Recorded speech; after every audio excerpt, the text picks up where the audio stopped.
Hai sahabat Sabta, kali ini saya akan bercerita lagi sebuah cerita yang akan membuat bulu kuduk sahabat-sahabat merinding.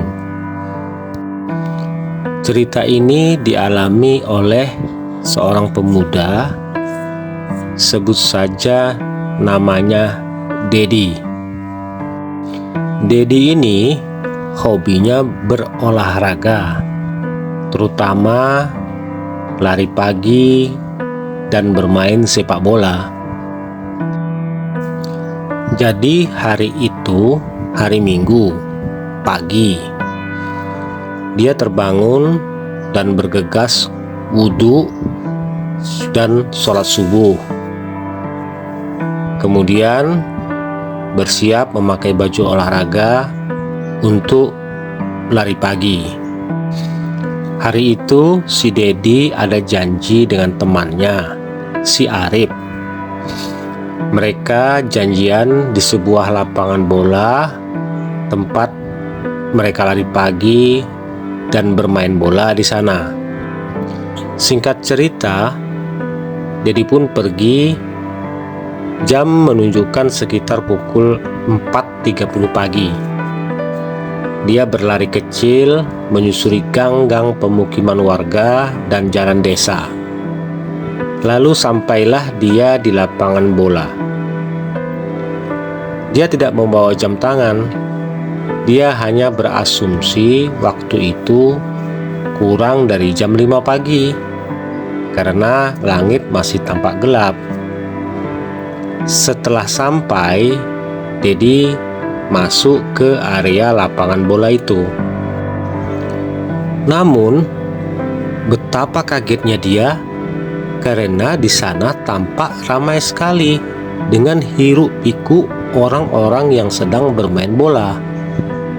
Dan di sekeliling lapangan terdapat banyak para pedagang yang menjajakan makanan serta minuman.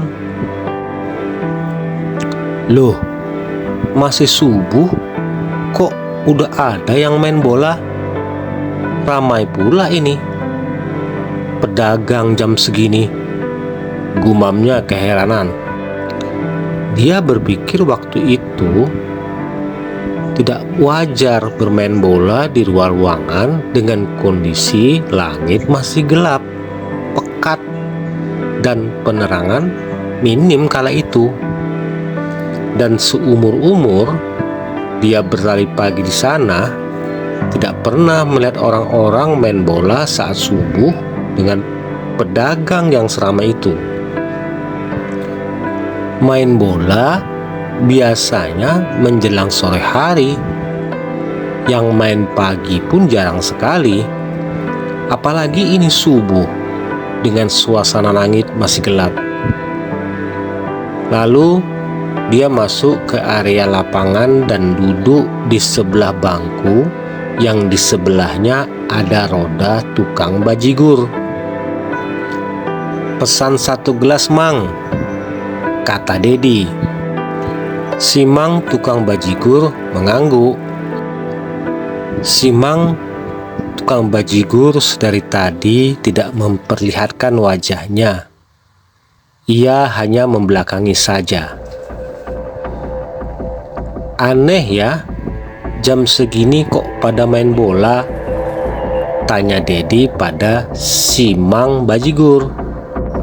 Si Mang bajigur memberikan gelas berisi bajigur sembari menunduk tanpa berbicara sepatah kata pun. Dedi mengaduk-aduk bajigurnya dengan sendok sambil matanya melihat ke tengah-tengah lapangan bola. Sesekali Dedi tersenyum karena keluar kata-kata kasar dalam bahasa Sunda dari mulut para pemain bola. Sambil tangannya tak lepas mengaduk-aduk bajigur. Namun betapa kagetnya Dedi ketika ia hendak meneguk bajigurnya. Ternyata bajigur yang hendak dia minum lebih mirip air comberan atau air campur tanah merah. Tidak ada aroma khas bajigur sama sekali. Di tengah kebingungannya, tiba-tiba tercium bau busuk yang sangat menyengat. "Mang, kok bau bangkai ya?" tanya Dedi. Tapi tetap tak digubris oleh tukang bajigur itu. Dedi kesal karena dari tadi ini orang tak jawab satu pun pertanyaannya. Si Mang bajigur sedari tadi hanya membelakangi sambil merapihkan dagangannya. "Mang, kok diam aja sih?" Dedi mulai tersinggung. Dan tiba-tiba si Mang tukang bajigur itu berbalik badan. "Itu bau saya," ucapnya dengan suara berat. Dan ketika Dedi melihat, wajah tukang bajigur itu hancur dan menyeramkan.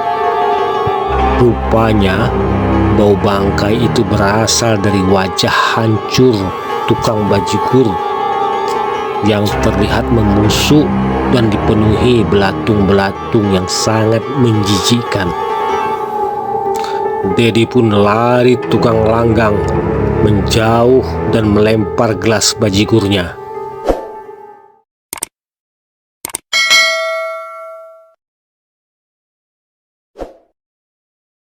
Dedi berlari dan terus berlari sambil matanya melirik ke area tengah lapangan bola. Dan astaga, dia melihat dirinya dan teman-temannya termasuk Arif tengah bermain bola. Dan dia melihat makhluk yang menyerupai dirinya sedang berlari, mengocek bola dan berteriak-teriak dalam bahasa Sunda, lengkap dengan baju olahraga merah kesayangannya, persis seperti suasana permainan bola Dedi dan kawan-kawannya sore hari kemarin. Dedi makin ketakutan dan terus berlari, hingga akhirnya dia berhenti di sebuah tempat jualan kacang rebus. Dia duduk di bangku tukang kacang rebus sambil meminta izin. "Mang, ikut duduk sebentar di sini ya," minta Dedi. "Silakan Jang," kata tukang kacang rebus sambil tersenyum ramah. "Kenapa Jang? Kayak lihat setan gitu?" tanya dia pada Dedi. "Nu Mang, saya tadi habis lihat hantu tukang bajigur," ucap Dedi, dan disambut dengan senyuman tukang kacang rebus. "Kok aneh ya, jam segini ada yang main bola, dan salah seorang pemainnya kok mirip saya?" Dedi bertanya-tanya. "Di sini memang sering terjadi kejadian aneh Jang," kata si Mang tukang kacang rebus menakut-nakuti. Dedi juga merasa heran.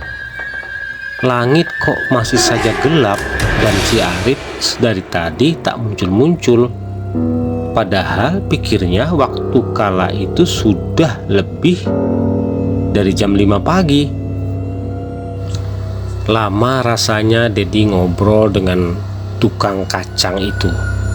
Dan tiba-tiba bau busuk tercium kembali, persis bau bangkai tukang bajigur tadi. "Mang, ini kok rasanya bau bangkai ya?" tanya Dedi. "Ah, enggak kok Jang," jawab tukang.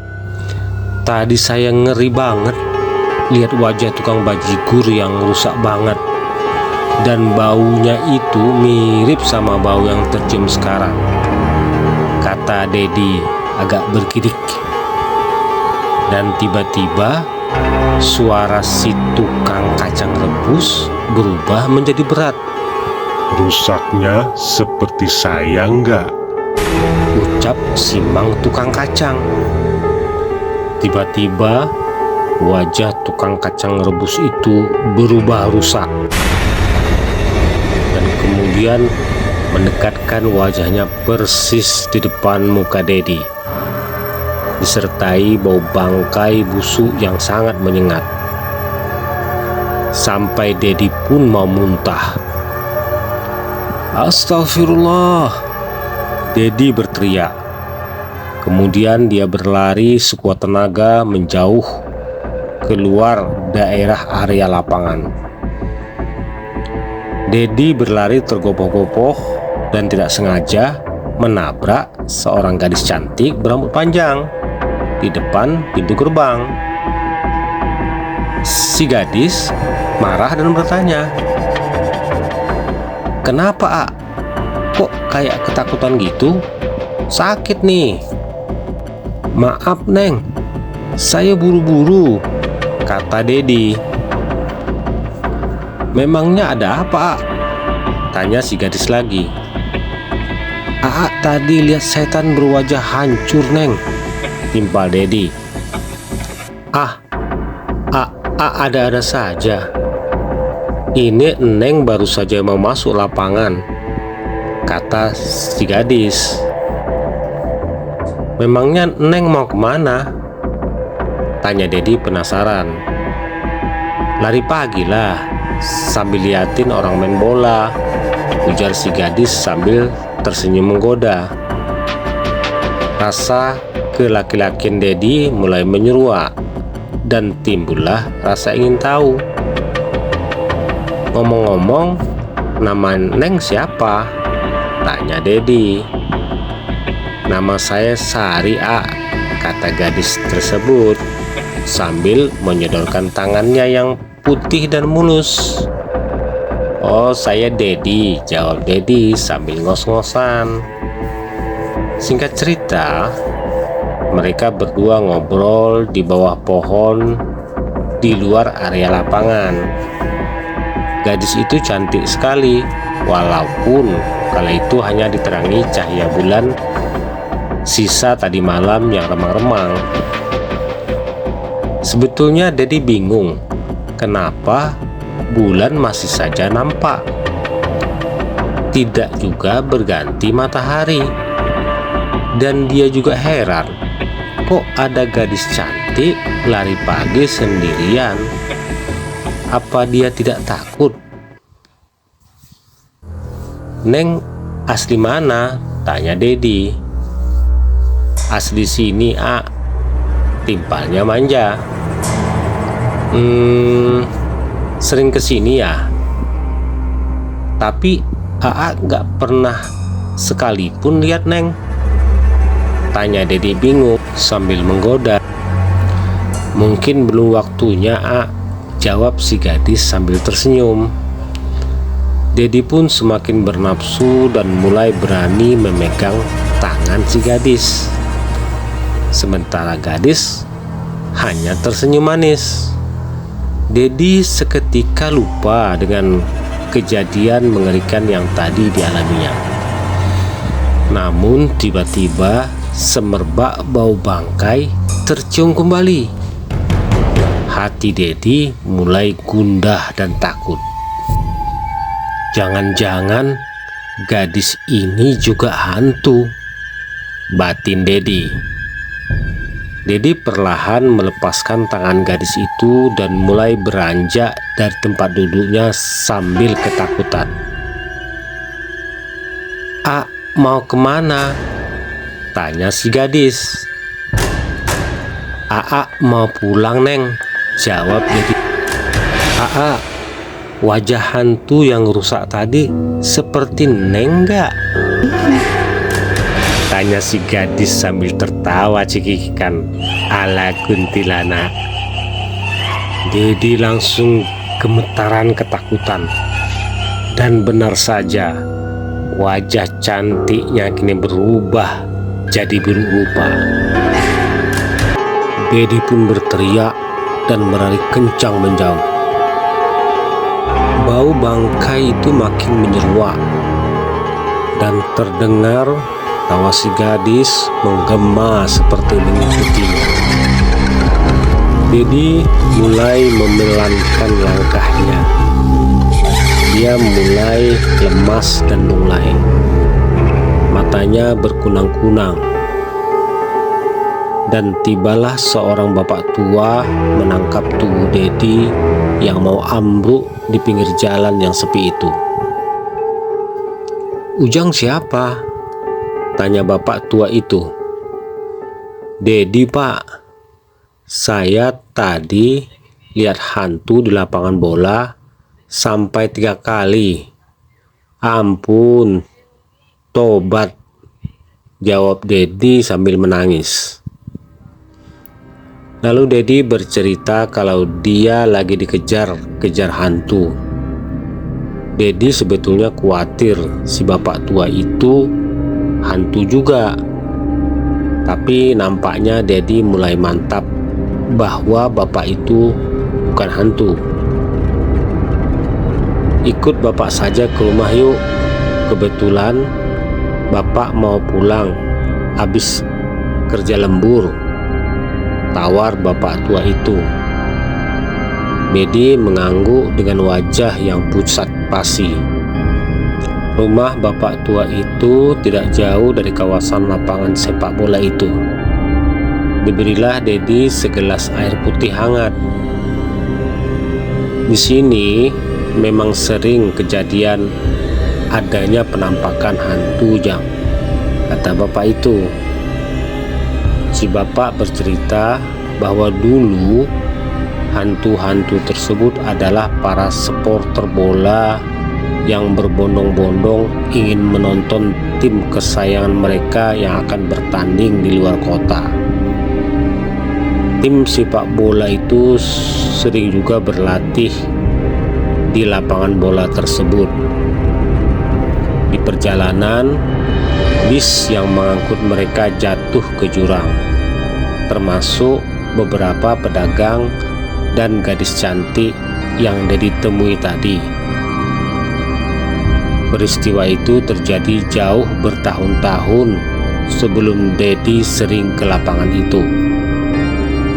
Dedi termangu dan makin lemas ketika dia melihat jam dinding baru saja menunjukkan pukul 1 pagi. Dia beristighfar dan keheranan. Mengapa jam dinding di rumahnya tadi menunjukkan pukul 4.30 pagi? Pantas saja matahari tidak juga terbit dan si Arif tak kunjung datang. Bisa jadi hantu-hantu tersebut memang sudah merencanakan ini, Jang, lanjut si bapak. "Mungkin iya, Pak, karena saya cukup sering lari pagi di lapangan itu dan bermain bola. Dan yang nggak saya paham tadi, saya melihat pemain bola yang menyerupai wajah saya dan teman-teman saya sedang bermain di tengah lapangan," kata Dedi kebingungan. "Ya, itulah ulah jin-jin usil, Jang. Mereka mengamati gerak-gerik kalian dan menyerupai kalian layaknya kalian sedang bermain bola," tambah bapak itu lagi. Akhirnya Dedi memohon izin untuk tinggal di tempat bapak itu hingga pagi hari.